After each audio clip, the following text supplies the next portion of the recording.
नमस्कार आप सभी को। मैं आर्या एस्ट्रो पाठशाला में एक बार फिर आप सभी का स्वागत करता हूं। एस्ट्रो पाठशाला की तरफ से आप सभी को छठ महापर्व की हार्दिक शुभकामनाएं। छठ ये केवल एक प्रांत का त्योहार नहीं है, ये हर किसी के लिए है। अब आप सोच रहे होंगे कि मैं ऐसा क्यों कह रहा हूँ। क्योंकि ये त्योहार केवल छठी मैया का नहीं है, ये त्योहार सूर्य देव का भी है। और सूर्य देव की जरूरत तो हम हर हर किसी को है। आपको है, मुझको है, हर किसी को है। तो आज हम जानेंगे कि ज्योतिष के माध्यम से कैसे छठ बहुत महत्वपूर्ण रोल प्ले करता है। जरूरी नहीं कि केवल एक हिस्से के लोग या कि केवल एक राज्य के लोग इसे करें। इसे कोई भी कर सकता है अगर वो अपने सूर्य को बलवान बनाना चाहता है। आज इसी बारे में बात करेंगे और इस बारे में बात करने के लिए हमारे साथ मौजूद है लाल किताब एक्सपर्ट मिस्टर अमित राज जी। प्रणाम सर, स्वागत है आपका हमारे यूट्यूब चैनल पर। सर हमें जल्दी से बताएं कि ये जो छठ महापर्व है इसको हम ज्योतिष से कैसे कनेक्ट करते हैं, मतलब एस्ट्रोलॉजी में इसको इतना इंपॉर्टेंट क्यों माना जाता है। सभी आपके साथ सभी दर्शकों को छठ पूजा की ढेर सारी शुभकामनाएं, हार्दिक बधाई। और जहां तक बात करते हैं छठ पूजा और सूर्य देव की उपासना से ज्योतिष से क्या रिलेट करते हैं। देखिए, सबसे बड़ी बात क्या है कि छठ पूजा साल में दो बार मनाई जाती है। एक चैती में और एक कार्तिक मास में। कार्तिक मास का कुछ ज्यादा इंपॉर्टेंस में लोग देखा जाता है, हर घर में मैक्सिमम होता ही है, खासकर यूपी बिहार क्षेत्र में तो होता ही है। जहां तक देखे जाए, जो लोग भी इनसे जुड़े हैं और जो इस चीज को कहानियां में किस्से में सुने हैं, धार्मिक ग्रंथों से लेके जुड़े हैं, वो लोग भी धीरे धीरे इसको एक्सेप्ट करते हैं और करते आ रहे हैं। कुछ लोग नहीं कर पाते हैं चाहते हुए भी, क्योंकि इसमें बहुत डर और शुद्धता का ध्यान दिया जाता है।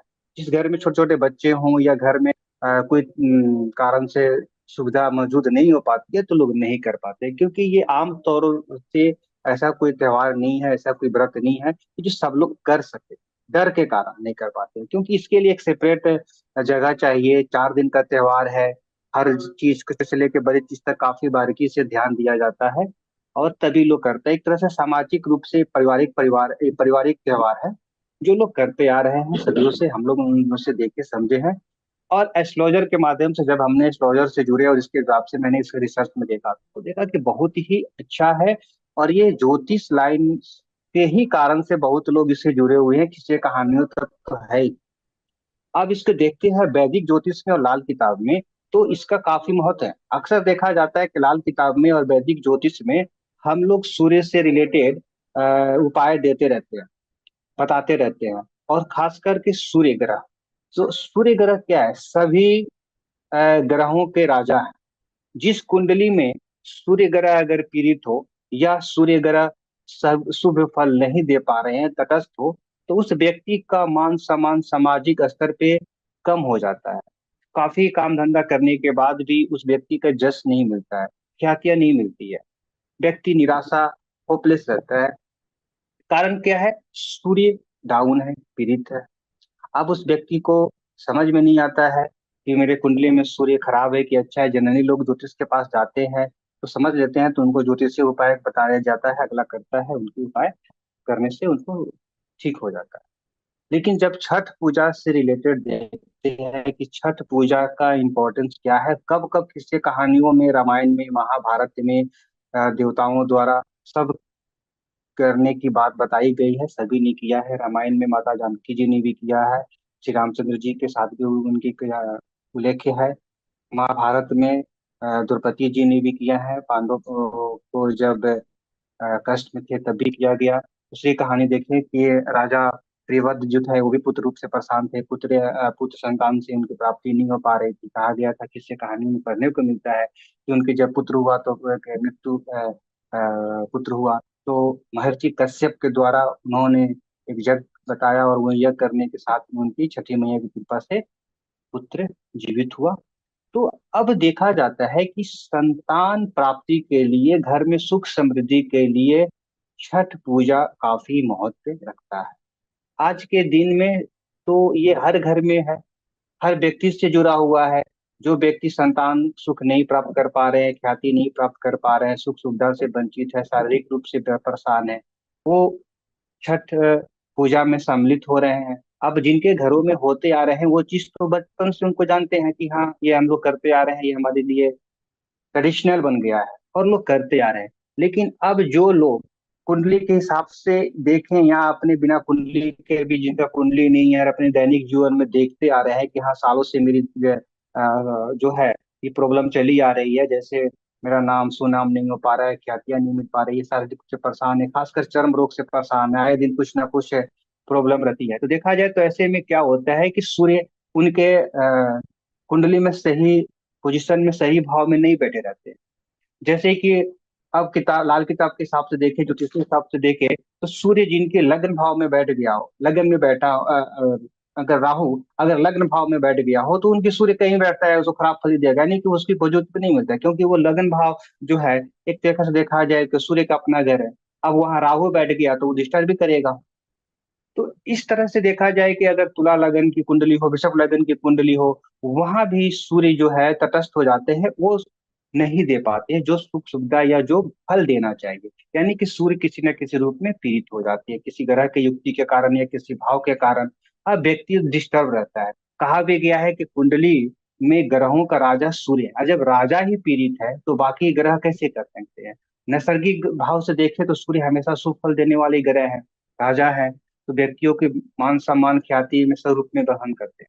तो जो भी व्यक्ति इनसे पीड़ित है, उनको समझ में आ रहा है कि नहीं मेरा चर्म रोग बार बार हो जा रहा है, स्किन से रिलेटेड बीमारी रहती है, हार्ट ये हृदय रोग से पीड़ित रहते हैं, या किसी ना किसी से प्रेशर हाई रहता है, मानसिक शांति नहीं मिलती है, काम धंधा करते हैं हमेशा कुछ ना कुछ करते रहते हैं लेकिन बाधाएं आ जाती हैं, सुनाम नहीं हो पा रहा है, उनको छठ पूजा के दिन जो आपकी पहली अरग जो है षष्ठी तिथि को पड़ रही है, यानी कि कैलेंडर के हिसाब से अगर देखें तो 7 तारीख को पड़ रही है, और सप्तमी तिथि 8 तारीख को पड़ रही है। तो इस दिन अगर जो व्यक्ति सूर्य ग्रह से पीड़ित है, वो अगर पहली अरग के दिन जो डूबते हुए सूर्य भगवान को अगर जल दिया जाता है, उस समय अगर आस्था के साथ, विश्वास के साथ पानी में खड़े होकर, नदी तालाब जहाँ पे लोग छठ करते हैं व्रती, वहां पे अगर वो सम्मिलित होते हैं और भगवान सूर्य की विनती करते हैं अपनी अ, कष्टों को दूर करने के लिए, तो सूर्य भगवान की कृपा निश्चित ही उसे प्राप्त होती है। दूसरी बात अगर देखें कि सप्तमी तिथि को, यानी कि 8 तारीख को उगते हुए सूर्य भगवान की जहाँ पे जल अर्घ दिया जाता है, और जो छठ व्रत करते हैं वो उनको अर्घ देते हैं, वहां पे अगर वो व्यक्ति पहुंचते हैं और वो नदी में या स्नान दान करने के बाद अगर सूर्य भगवान को जल देते हैं, खासकर उस दिन दूध से जल देने का भी विधान है, तो अगर वो दूध के साथ अगर या गंगा जल के साथ में अगर जल देते हैं और सूर्य भगवान से विनती करते हैं, तो उनकी सूर्य ग्रह की सुफल प्राप्ति होती है। दूसरी चीज अगर देखें तो अगर वो बहते नदी में गुड़ प्रवाहित करते हैं या तांबा के सिक्का प्रवाहित करते हैं, तब भी सूर्य ग्रह से संबंधित उनकी जो भी परेशानियां है वो दूर हो जाती है। और जब सूर्य ग्रह से संबंधित परेशानियां दूर होगी, उस व्यक्ति की निश्चय ही शारीरिक बाधाएं दूर होती है, मान सम्मान ख्याति प्राप्त होती है, घर में सुख समृद्धि आती है और संतान की प्राप्ति होती है। क्योंकि देखिए, लग्न भाव का मालिक अगर वो किसी भी घर में बैठे हैं तो उनकी दृष्टि तो पड़ती रहेगी। वो ऐसे देखा जाए लाल किताब के हिसाब से वो उनकी मकान है। अब उनको अगर ठीक कर लेते हैं तो जो भी ग्रह वहां पर बैठा है और जिस ग्रह से कुंडली की स्ट्रक्चर बिगड़ी हुई है, तो अगर हम कुंडली के ग्रहों के राजा को सूर्य को अगर ठीक कर लेते हैं, तो स्वाभाविक सी बात है कि हमारी कुंडली में ग्रह दशा बाकी जो भी किस पोजीशन में क्यों ना हो, 30 से 50% तो ठीक हो ही जाते हैं। क्योंकि हमने राजा को अगर ठीक कर लिया, राजा को खुश कर लिया और नित्य कर्म में उनको सम्मिलित कर लिया, तो हमारी कुंडली की पोजीशन तो बन गई। अब हम कहीं भी कुछ भी काम करेंगे तो हमारी ख्यातियां प्राप्त होगी, हमारी शारीरिक परेशानियां दूर होगी, घर में सुख समृद्धि की प्राप्ति होगी।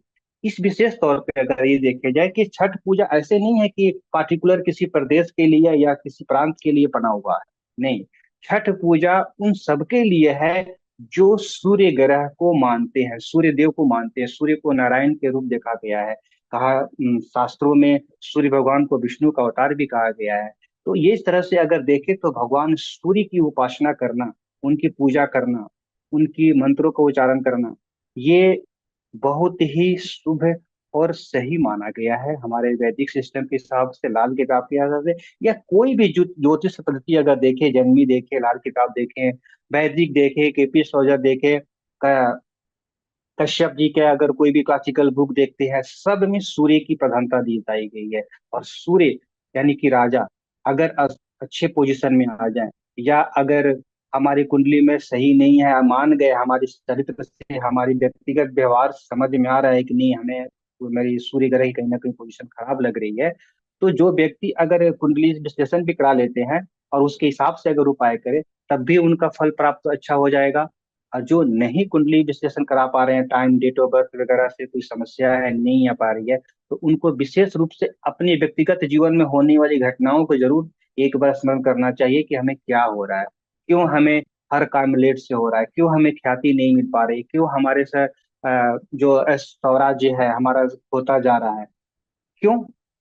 इस सब के लिए पीछे उनको एक बार अपने आप में टाइम देना पड़ेगा, और ये करेंगे तो सूर्य की उपासना करेंगे। सूर्य की छठ पूजा के समय में जो लोग व्यक्ति छठ कर रहे हैं, उनके साथ मिलके उनके सहयोग करें, तब भी उनका पुण्य प्रताप होगा। उनसे रिलेटेड जो बहुत ऐसे आदमी हैं जो छठ पूजा करने में समर्थ रहते हैं, लेकिन गरीबी के कारण से फिर भी अपने अनुसार वो करते हैं, उनको वो अगर सहयोग करते हैं, समय पे तत्परता रहते हैं, उनसे प्रसाद ग्रहण करते हैं, तो ये उनको भी लाभ मिलेगा। क्योंकि संक्षेप में मैं बता दूं, रामायण से लेके महाभारत तक देखा गया है कब कब छठ किया गया है। जब पांडव साम्राज्य अपने राजपाट खो चुके थे, मान सम्मान खो चुके थे, तब पांडव और द्रौपदी ने मिलकर इस व्रत को पूजा किया, और उन्होंने अपने समाज में उनको ख्याति प्राप्त हुई, जग जाहिर है। माता जानकी जी लंका विजय करने के बाद भगवान श्री रामचंद्र जी जब अयोध्या में आए, राजपाट संभाले, तब उन्होंने सूर्य षष्ठी का व्रत किया और मान सम्मान ख्याति प्राप्त हुई। इस तरह से देखे जाए, समाज में जब भी कोई ना कोई राजा महाराजा प्राचीन काल से कोई ना कोई समस्याओं से घिरे हैं, और जनता की भलाई के लिए या अपने साम्राज्य को पुनः स्थापित करने के लिए जब उन्होंने ये कर्म करना शुरू किया, सबसे पहले उन्होंने सूर्य षष्ठी की प्राप्ति किया। 2 मिनट अगर बात करें तो इसमें क्या लगता है कि लोग कंफ्यूजन हो जाते हैं कि सूर्य षष्ठी यानी कि सूर्य की पूजा करें तो छठी मैया कैसे आए। देखिए, षष्ठी ये तो पूजा का जो शुरुआत हो जाती है कार्तिक मास के कृष्ण पक्ष के चतुर्थी तिथि से, क्योंकि नहा खा उस दिन किया जाता है। नहा खा से ही जो लोग व्रती करते हैं वो संकल्प के साथ में उस दिन इसको स्टार्ट करते हैं, और खरना नहा खा के रूप में इसको अपनाते हैं, जिसमें कद्दू की सब्जी यानी शुद्ध चने की दाल और अरवा चावल की चावल भात जो होती है, वो लोग 3 चीज खाते हैं, बाकी कुछ लोग एक्स्ट्रा एडिशन कर लेते हैं अपने रुचि के अनुसार। मतलब शुद्ध सात्विक खाना बनता है, लहसुन प्याज नहीं डाला जाता है, एकदम तामसी भोजन से दूर रहते हैं। दूसरी बात आ जाती है खरना के दिन। खरना के दिन भी दिन भर के उपवास रहती हैं। शाम के दिन जो है गुड़ के और दूध की खीर बनती है, जिसमें साठी के चावल की काफी इंपॉर्टेंट बताई गई है। साठी के चावल के पीछे भी बहुत कहानियां हैं। साठी के चावल का अगर देखे जाए तो आयुर्वेदिक के रीजन में बहुत ही अच्छी इंपॉर्टेंट माना गया है। उससे आईबीएस की प्रॉब्लम नहीं होती है, गैस नहीं होती है, सुपाचू होता है। तो उस दिन जो जनरली लोग नहीं खाते हैं, मगर का खरना में छठ की इम्पोर्टेंस वो साठी के चावल की आती है, तो वो किया जाता है। फिर षष्ठी तिथि के दिन जो होता है पूर्वाषाढ़ के नक्षत्र में उनको ये अ, डूबते हुए सूर्य भगवान को जल दिया जाता है। और लास्ट में चौथे दिन सप्तमी तिथि को उगते हुए सूर्य भगवान को जल दिया जाता है। तो ये चीजें जो 4 दिन की जो त्योहार है, ये सबके लिए नहीं है। जो सक्षम है शहरों में, जो लोग ग्रुप में समाज में रहते हैं वो तो कर लेते हैं, लेकिन जो इंडिविजुअल है कामकाज में व्यस्त रहते हैं वो नहीं कर पाते हैं।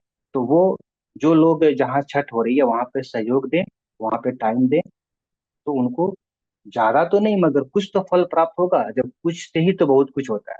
अगर सूर्य ग्रह की पूजा है तो उसमें आ जाता है। तो ये सारे देखे जाए तो सूर्य पूजा के साथ में यहाँ पे षष्ठी माता का भी पूजा किया जाता है। षष्ठी माता यानी कि हम लोग नवरात्रा में देखते हैं कत्कीय माता के नाम से भी हम लोग जानते हैं। कत्कीय माता जो है संतान वृद्धि के लिए और सुख समृद्धि देने के लिए मानी जाती है। इस भगवान सूर्य की मानस ये बहन के रूप में मानी जाती हैं, और ये ब्रह्मा जी की मानस पुत्री हैं। तो ये एक तरह से भाई बहन का त्योहार है, जो हम लोग षष्ठी में षष्ठी माता का पूजा करते हैं और सप्तमी में सूर्य भगवान की पूजा करते हैं।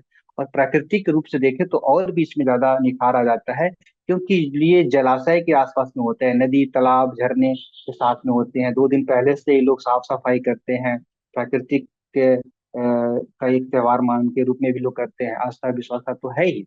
लेकिन जहाँ बरसों से साफ सफाई नहीं होता है, सालों से, वहां लोग नदी तालाब साफ सुथरा करके भगवान सूर्य की आराधना करते हैं। तो बस यही अपने कहेंगे कि जो भी व्यक्ति ज्योतिषीय के विश्वास रखते हैं, सूर्य ग्रह से पीड़ित हैं, वो भी भगवान सूर्य की उपासना करे, ध्यान करे, तो उनकी कुंडली में सूर्य ग्रह की मजबूती मिलेगी और उनके जीवन सुखमय और समृद्धिमय बने। थैंक यू सो मच हमारे दर्शकों को बताने के लिए सर कि छठ का जो पर्व है वो केवल किसी प्रांत का नहीं है। मैं एक बार फिर रिपीट करूंगा, क्योंकि ये जो त्योहार है ये सूर्य का त्योहार है, ये मान सम्मान का त्योहार है। अगर आप देखें, अगर आप किसी प्रांत की भी चलिए बात करते हैं, तो वहां के लोग ही क्यों सरकार में एक अहम भूमिका निभाते हैं, सरकारी नौकरियों में एक अहम भूमिका निभाते हैं, क्योंकि वो उन देवता की पूजा करते हैं जो उसका कारक है। ज्योतिष के माध्यम से जितने भी हमारे दर्शक हैं सबको पता है कि सूर्य सरकारी नौकरी का कारक है। तो ये त्योहार उन लोगों के लिए भी जो कि हाँ सरकारी नौकरियों में जाना चाहते हैं या सरकारी नौकरियां चाहते हैं, क्योंकि सूर्य हाँ, देव आपको सब चीजें देते हैं। जो भी एडमिनिस्ट्रेटिव में काम करते हैं, शासन प्रशासन में रुके हुए हैं, अगर वो करते हैं तो निश्चय ही उनके कामों में चार चांद लग जाए। हाँ जी। और जहां भी देखा जाए तो ये सभी हैं जानते हैं कि सूर्य जहां पर हैं, वहां पे ये लोग खासकर एडमिनिस्ट्रेटिव लाइन में काम करते हैं। तो सूर्य वैसे ही राजाएं हैं, तो वो वैसे ही राजाओं की तरह काम, वैसे जो कारक तत्व होते हैं वैसे ही हो जाते हैं। तो निश्चित ही तौर पे जो भी व्यक्ति ऊंचे पद पर है, मंत्री, राजमंत्री या अच्छे पोस्ट पर है, वो सब सूर्य से ही प्रभावित होते हैं। उनको भी अगर चीज को मान के चले तो उनके जीवन में और भी निखार आए। Thank you so much sir. मैं अपने दर्शकों को बताना चाहूंगा कि ऐसे इंटरव्यूज के लिए सब्सक्राइब करें हमारे तीनों चैनल्स, एस्ट्रो पाठशाला, ज्योतिष द सुलपात और गुरुदेव सुनील वशिष्ठ। और इंटरेस्टिंग वीडियोस के लिए ज्वाइन करें और देखते रहे हमारे YouTube channel. Thank you so much, thank you so much sir. Thank you. जय श्री कृष्ण।